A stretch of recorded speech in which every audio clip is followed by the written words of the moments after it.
ɗora hannu ɗaya akan ɗaya.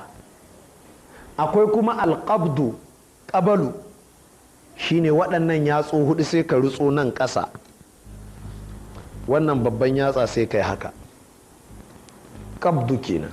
Duk ya zo daga annabi, wata ran kai wannan, wata ran kai wannan.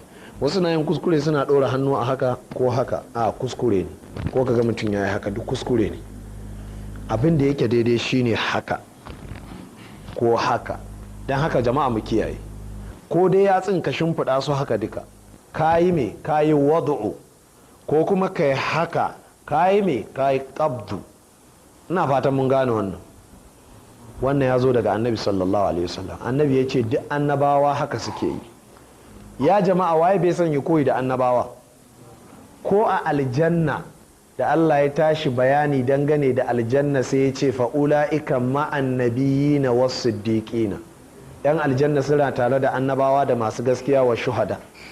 Don haka abin da muke cewa jama'a, kowa ya tashi sallah ya yi sallah haka. Wasu na cewa to in ne sallah haka fa ba za a ce sallah ka ta ɓaci ba, amma dai daure kai haka mana. Yanzu misali,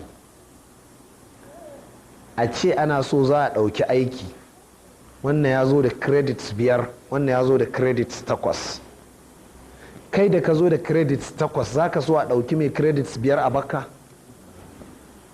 To yi wanda ya haka a sallah fa ya ci gaba, ma'ana shi yanzu yana sallah ne direct irin ta annabawa, kai tsaye ba wani kwana.